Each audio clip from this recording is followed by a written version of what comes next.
NLC begins two-day warning strike over effects of subsidy removal. Troops kill 6 kidnappers, arrest gun runners in Plateau, Bauchi and Kaduna State. Fire raises church auditorium, 3 offices in Ilorin. And away from Nigeria, 14 people and a body found on Greek island after boat tragedy. These are the headlines on Trust News Update. I am Ayuba Ilya. Thanks for joining.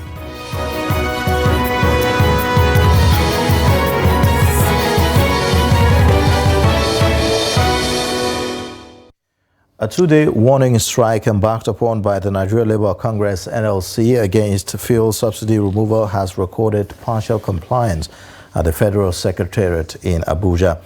Noel Samson, who monitors the strike, reports. NLC President Joe Ajero on September 1st had announced the two-day warning strike after the NLC NEC meeting. The union said the warning strike will be followed by a total shutdown after 21 days if the government failed to address the lingering subsidy removal. A visit to the Federal Government Secretariat complex has in about 8 ministries revealed a partial compliance to the warning strike declared by the NLC. The environment that used to be a beehive of activities is rather quiet, with workers saying coming to their duty posts. 2 commercial banks located within the complex are also open for business, with customers coming to transact business. Most of civil servants who don't want to speak to camera said the two-day warning strike declared by the NLC took them unaware, hoping the unions will resolve their differences with the government.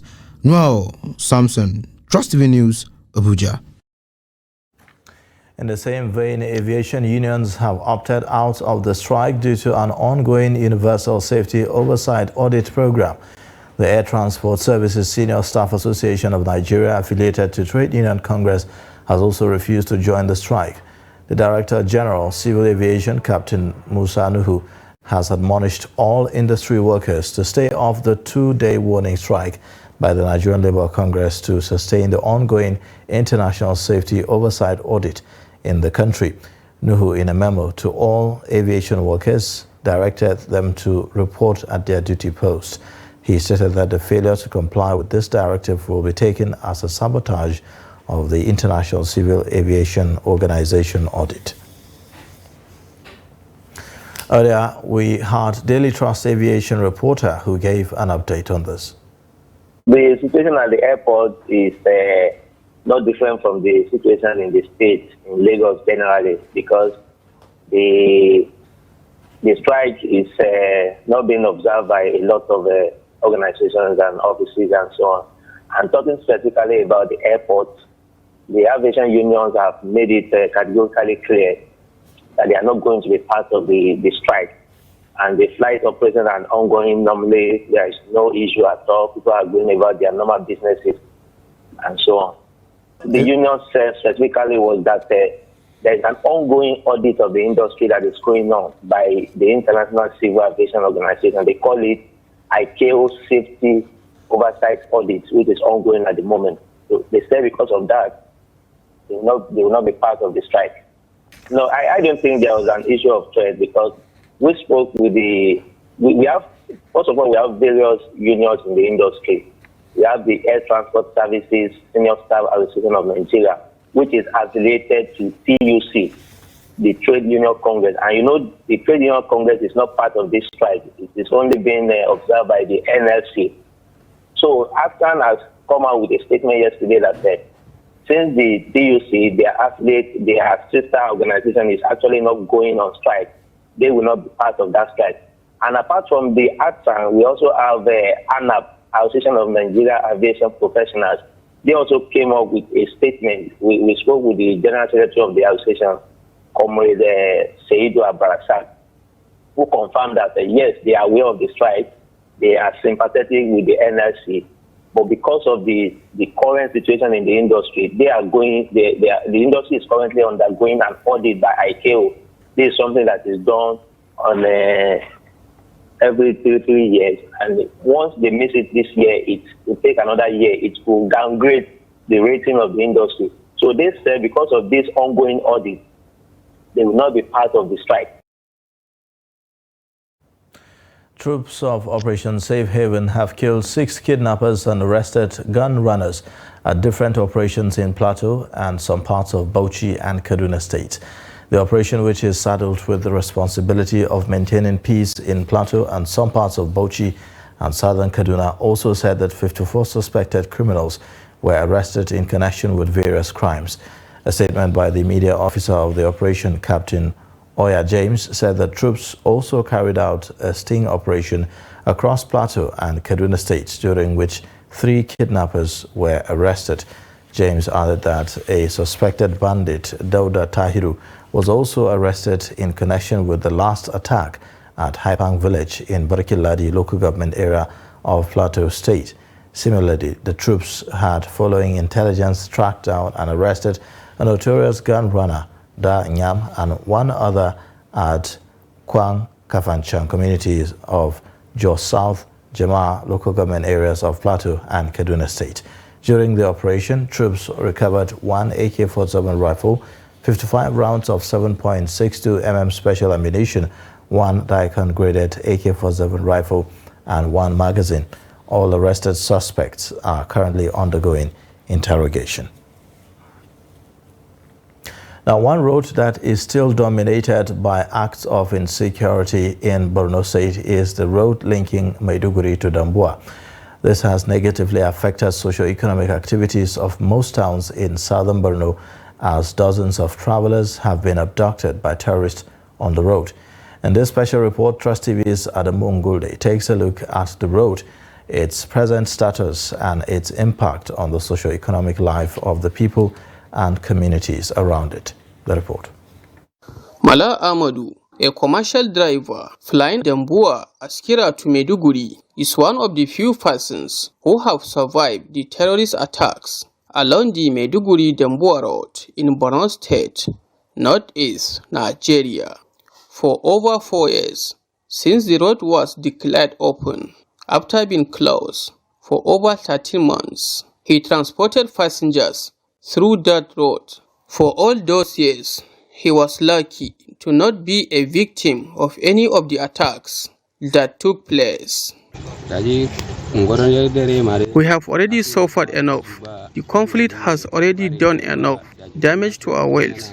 Now that we are ready to bounce back, the least the government can do for us is to ensure a safe and conducive atmosphere to thrive. Since the Boko Haram insurgents began in 2009, Maiduguri Damboa remains one of the most dangerous roads in Borno State, as terrorists usually ambush travelers, killing and kidnapping many. In November 2018, the 187-kilometer road was closed for 13 months by the Nigerian army to enable troops to contain attacks of the Boko Haram terrorist group. It was, however, reopened by the state governor, Babagana Umar Zulum, represented by his deputy, Umar Usman Kadafur.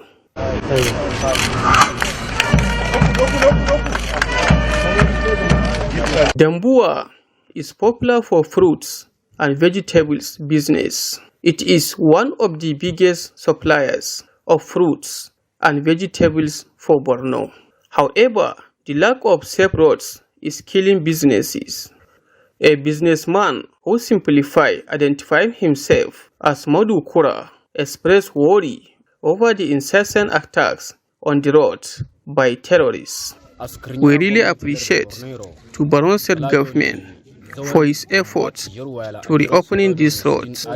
Without this road, the only alternative for us to transport our goods is through Chibok, to Uba, to Michika, to Goza, to Bama, before Maiduguri. You can imagine the distance. Malam Modu owns an orchard in Damboa and has been selling fruits for over a decade. A trip from Damboa to Maiduguri costs an average of 2,500 naira, but alternative roads cost an average of 10,000 naira, a trend causing hardship for commuters.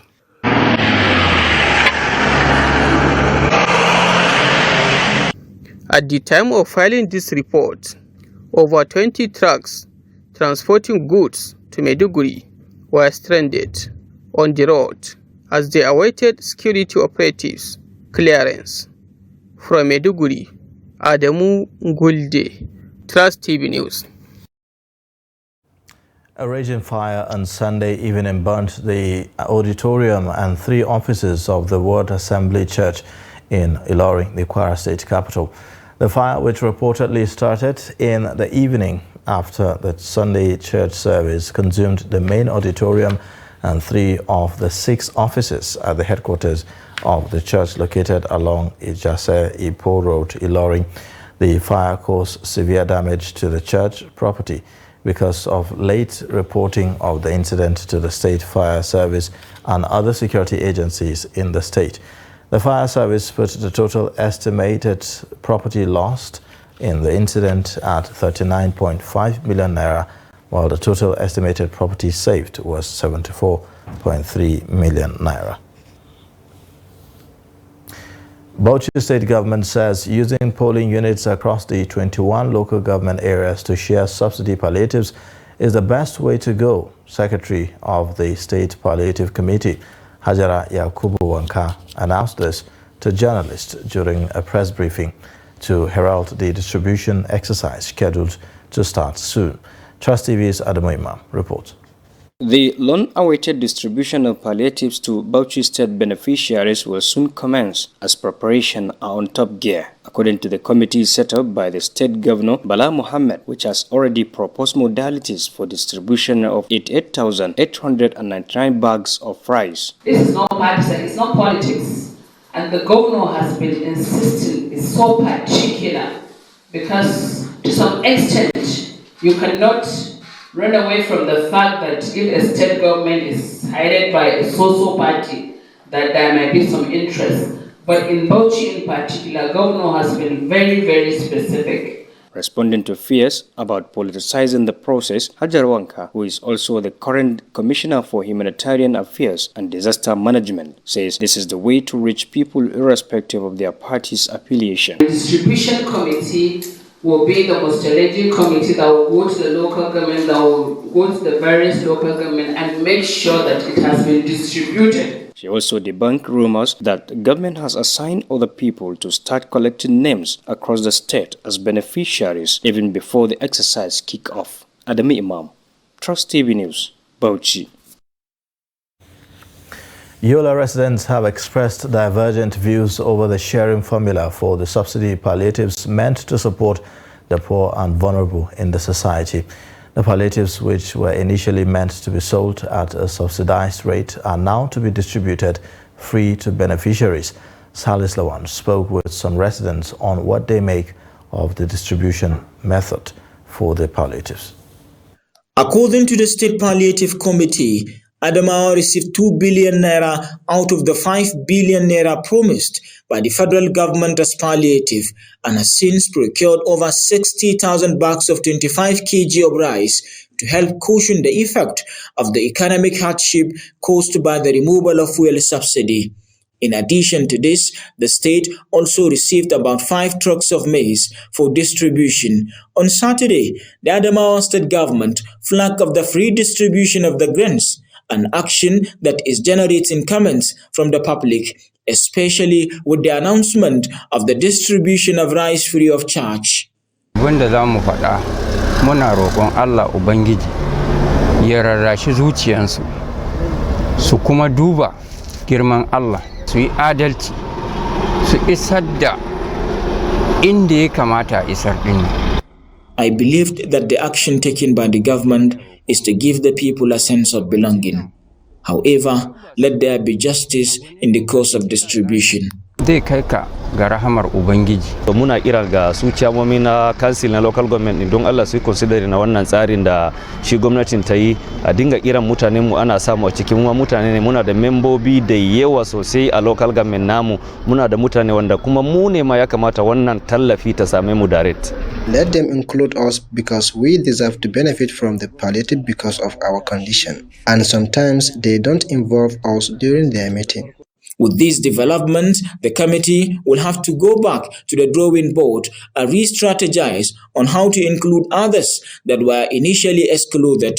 This issue of rice, people should not expect everybody to get the rice. You cannot get all the rice. The workers, they have been given 10,000 naira in addition to their salaries, and even the retirees. That is, the retirees nobody has not been getting this 10,000 naira that the governor assured. So if it's a policy, you know, when you go around, you will discover that other states have done a different thing. Stakeholders are hopeful that the purpose of the palliative will not be abused, but instead delivered to the right people. Salis Lawan, Trust TV News, Yola. You're watching the news update on Trust TV. Coming up shortly. This type of langa involves 6 contestants on either side with 6 substitutes. The objective is to... Details and more after the break.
Welcome back. This is the news update on Trust TV. Now let's take a look at the top stories again. NLC begins 2-day warning strike over effects of subsidy removal. Troops kill 6 kidnappers, arrest gun runners in Plateau, Bauchi and Gombe, Kaduna states. In other news, the Minister of Information and National Orientation, Mohammed Idris, has urged youths across the country to be more united and contribute their quota to national development and the nation's prosperity. The minister gave this charge in Ibadan when he led a delegation to the immediate family of the late designer of the Nigerian flag, Pa Taiwo Akinkumi, who passed on recently. Trust TV's Sam Glory has more. It's his first visit of the Minister of Information and National Orientation to Ibadan, and he is here to meet with the immediate family of the late designer of the Nigerian flag, Pa Taiwo Akinkumi. On arrival, he went straight to the office of the governor to intimate authorities about the purpose of his visit. We all know that he didn't just create the Nigerian flag, he was also in the civil service, he was in the agricultural sector, he was an engineer. And we also know that he became an honorary fellow of the President of Nigeria. And so this Pa Taiwo Akinkumi wasn't just another man that came and left. He was indeed a nationalist, a patriotic Nigerian. On behalf of His Excellency, the Governor of Oyo State and the good people of Oyo State, we appreciate His Excellency, the President of the Federal Republic of Nigeria, Ahmed Bola Tinubu, for sending this high delegation to Oyo State to commensurate not only with the family of the deceased, but the people and the government and good people of Oyo State. The minister and his entourage thereafter met with the immediate family members of the late Pa Akinkunmi at his Elebu residence, where he described the late flagman as an iconic Nigerian whose contribution to national development remains indelible, and charged young Nigerians to emulate the virtues of a deceased civil servant. Let our youth believe in this country like Pa Akinkunmi did. Let them know that the renewed hope agenda that President Bola Ahmed Tinubu is putting forward is for all of us to come together, to live in peace and unity, and to also develop programs for Nigeria's prosperity. The late Pa Taiwo Akinkunmi, who passed on in the early hours of August 29, 2023 in Ibadan, was born on the 10th of May 1936. Langa, a Hausa traditional sport, has always been known for promoting physical prowess and community engagement. The sport has developed into a game adopted by several states across the country and is played at the National Sports Festival. Residents of Kano State believe that more attention has to be paid to promote Langa to the status of other traditional and modern sports. Trust TV's Abdulaziz Ibrahim reports. This type of langa involves 6 contestants on either side with 6 substitutes. The objective is to prevent a member of one of the teams referred to as Rua from making a run to the opposing side. The Rua scores points for his team by evading all 6 opponents with the help of his 5 teammates. The defending team scores a point for preventing the Rua to reach the destination with some attackers displaced. The young contestants engage in friendly yet intense bouts, showcasing their strength, agility, and tactics. Na fara kuma da wasan makaranta ne FC Kano da muke na Nasiga National Sports. I have been involved in this sport since I was very young. I represented FC Kano at Nasiga Games, after which I was invited to play for Rivers State. I won silver and bronze medals for Rivers State as a coach, which earned me a contract with the state government. States like Lagos, Cross River, and even Bayelsa have once contacted me to recommend players. A lot of advancement I made in life was because of this langa. Kamar Lagos, Cross Rivers. I am one of the players of Bayelsa Langa team. I have played against teams from various states in National Sports Festival qualification.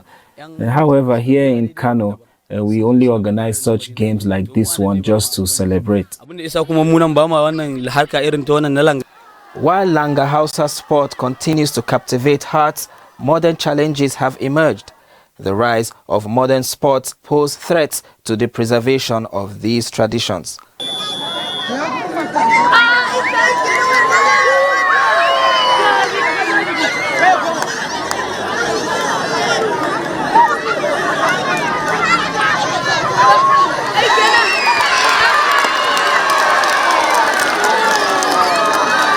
A Hausa muna da wasanni wanda ya kamata mu dabbaka shi.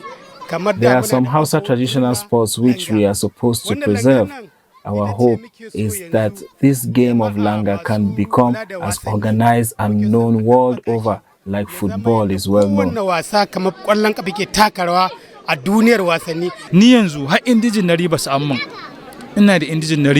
We have inquired from the relevant authorities why Kano State does not have a Langa team, but we have never gotten a tangible answer. Gaskiya ne dalilin shine na farko coach ba mu da coach. Yes, this is very true, and it is because we don't have a coach presently. The person who we have here who is very experienced in Langa is a referee, so we don't have a coach to actually groom the players right now. Although we agree that Langa is supposed to be promoted to a sport that can go as far as Dambe and other traditional sports have done. Certainly, a glimpse into the vibrant world of this Hausa traditional sport should remind the people of the importance of celebrating the traditions that bind them together. Abdulaziz Ibrahim, Trust TV News. And away from Nigeria, a group of 14 refugees and migrants and the body of a man have been found on the shore of Parmakonisi, a tiny Greek island in the Eastern Aegean Sea. Authorities say that the victim and survivors, 5 men and 6 women and 3 children, had apparently arrived on the remote island from the Turkish coast in a dinghy that sank. While it is not immediately clear how the man died, the survivors have been taken to the nearby Leros Island. Greece is a preferred European entry point for people from Africa and Asia seeking refuge from conflict and poverty. More than 1,800 people have been reported dead or missing along the central Mediterranean route in 2023, according to the International Organization for Migration. And still in sports news, the Nigeria National League has announced the postponement of its annual general meeting earlier scheduled to hold on Wednesday, September 6th. In a press release issued by the NNL, the Chief Operating Officer, Emmanuel Adesanya, said that the postponement became necessary due to some logistics reasons, which he noted made it imperative for the AGM to be moved forward. According to him, the board is working hard to ensure a successful AGM and early commencement of the 2023-2024 football season, and as such wants to put all logistics on ground before the meeting. And that's a wrap on the news update. You can watch more via all our social media platforms and also on our YouTube live stream. I am Ayuba Ila. Thanks for watching. Bye for now.